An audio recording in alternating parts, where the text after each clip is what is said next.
Coming up, World Cup final. Spain, Argentina duked it out for the crowning achievement in the world's most popular sport. We'll tell you how they fared live outside of the stadium. Local high-rise evacuated. What crews found inside of the 10-story tall office building in Maryland that was so concerning. How the county is getting involved. Bouncing back after severe storms touched down in the DMV this weekend. The latest on who's still without power, when they might get it back on after trees toppled and power lines fell. And today was a pretty decent day overall. We'll continue that nice stretch of weather going into your Monday. We'll talk about that and talk about more storms in the forecast. That's all coming up. Mid-summer savings, from your student loans to free ice cream. The quick consumer news to keep you feeling chill about your finances. You're watching the station covering all of the DMV. This is DC News Now. Good Sunday evening. Thank you for joining us for DC News Now at 9 o'clock. I'm Ben Dennis. Thousands of families were literally in the dark after last night's storm swept through the region. In some cases, damaging winds brought down trees onto houses, on front backyards. Power lines were also scattered on roads, and emergency crews worked late into the night.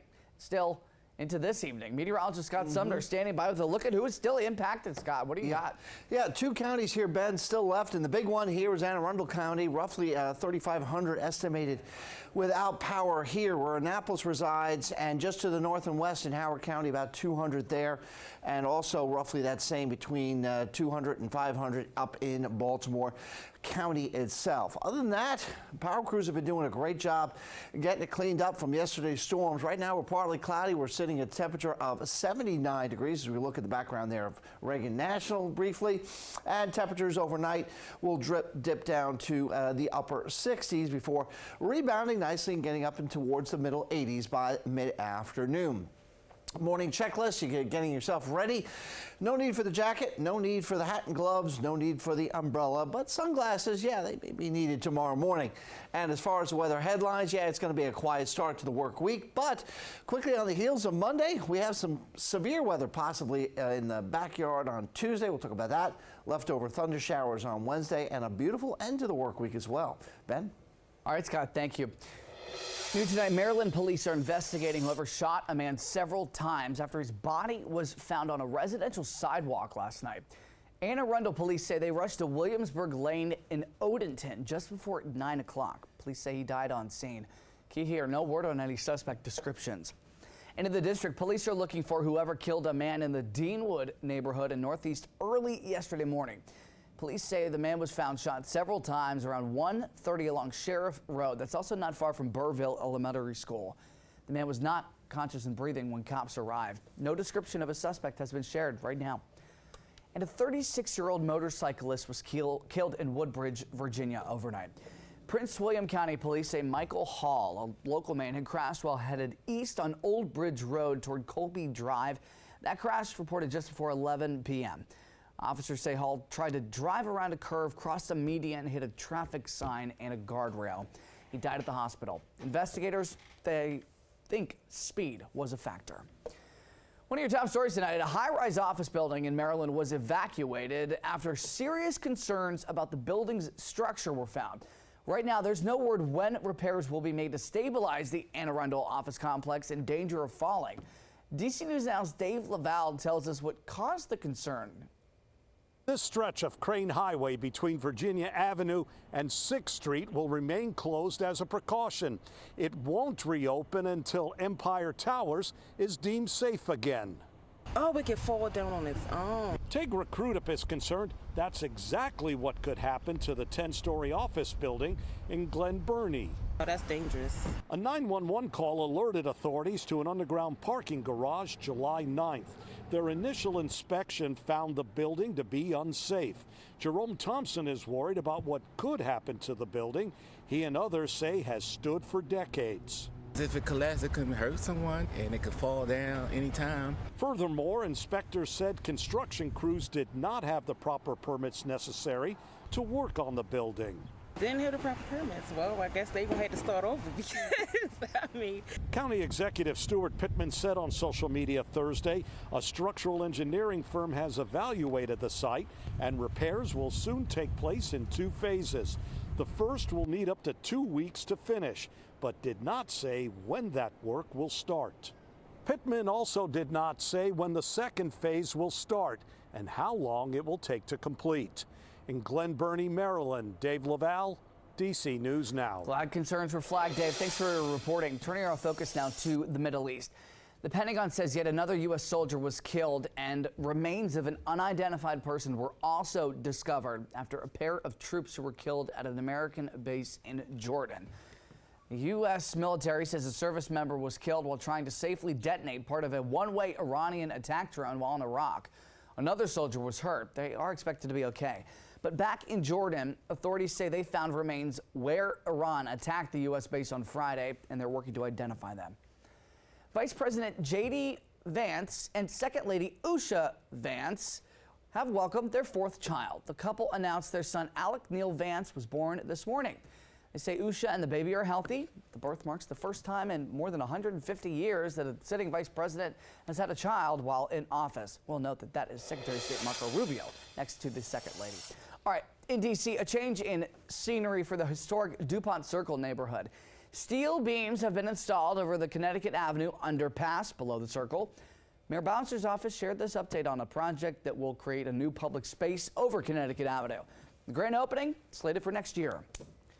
A would-be robber in Maryland needed an accomplice for his bank heist, but he was first accused of stealing a kitten from a pet store before walking into the bank to nab some cash. So the accusations from police in Beltsville, DC News Now's Daniel Hamburg claws through the scene of the crime. Magnolia is the kitten's name, and she is doing just fine, but workers here at Pet Supplies Plus were quite frightened when they realized that she was gone. Turns out the man who stole her didn't go very far. He went across this parking lot over to the PNC Bank and tried to rob the place. Magnolia the kitten, she is 3.5 months old now, is cared for by Stephanie Stullick and Beltsville Community Cats. She remains our cat, and we take care of her, but the store provides a steady stream of customers who are potential adopters, and the store staff here are pretty much cat crazy. Around 10:30 Monday morning, Stullick got a call from a store employee, also one of their volunteers, that someone stole Magnolia. Stullick says the man had been hanging out in the store and saw where the key was kept. When the store staff weren't looking, he quickly opened the habitat, grabbed poor little Magnolia, and carrying her in his arms, bouncing as he ran through the store and went over to the bank. She says the man thought he could use the kitten as a decoy. He approached one of the bank managers and said, can you hold this? And then he proceeded to write a note on their notepad, took it to the bank teller, and it said, give me all your cash. Police arrested the man and returned Magnolia next door. Stullick is using the situation to encourage adoption. Some of our foster cats stay in foster care for months because we don't have enough people who are stepping up and saying, I want to help you save this little life. Magnolia is one of 60 to 80 kittens and adult cats that Beltsville Community Cats has in their care. Stullick hopes this bizarre story helps encourage people to either adopt from them or another rescue in the area. In Beltsville, Daniel Hamburg, DC News Now. Our thanks to Daniel. Getting rid of rats 101. It's actually a class in DC as popular as the rodents it's trying to remove. DC health leaders hosting this academy to teach community leaders and families how to purge these pests from our neighborhoods. The annual session brings together pest control experts, local leaders, homeowners, business owners, all to focus on rat reduction. They say best practices are to examine new methods and add it's a combination of prevention, sanitation, targeted control, all to take back our neighborhoods from these rodents. Strategies that we're using right now is the collaboration of raising the bar, that we need each other's support. We need other agencies to get active. We need the residents to get active. We all need each other to remove these contributing factors that causes a rodent problem. You can also find all the resources to Rodent Academy at dcnewsnow.com. Just search rodent control. Yikes. Well, we are getting some of the first looks at two new cheetahs welcomed by the Virginia Zoo. We are meeting Walnut and Cashew. Officials at the zoo in Norfolk say the 3-year-old brothers have been adjusting their life since their public debut this week, but they're also apparently a little bit shy, not with one another, clearly. We're told anyone looking to catch a glimpse of them should be a little bit patient. Pretty cute. people in Silver Spring today got to sink their teeth into something delicious, the International Food and Craft Festival. It's a great day to do it, too. This Tasty Fest featured cuisine from a variety of food stalls, vendors offering authentic dishes and tastes from all over the globe. Also, there were performances, cultural dances from countries like Ecuador, India, Peru, Samoa, Japan, and Brazil. Those who attended said they likened this to a vacation without having to leave home. We out here having a good time, trying to stay cool, you know. Sometimes you just need to take a vacation and come out with the family.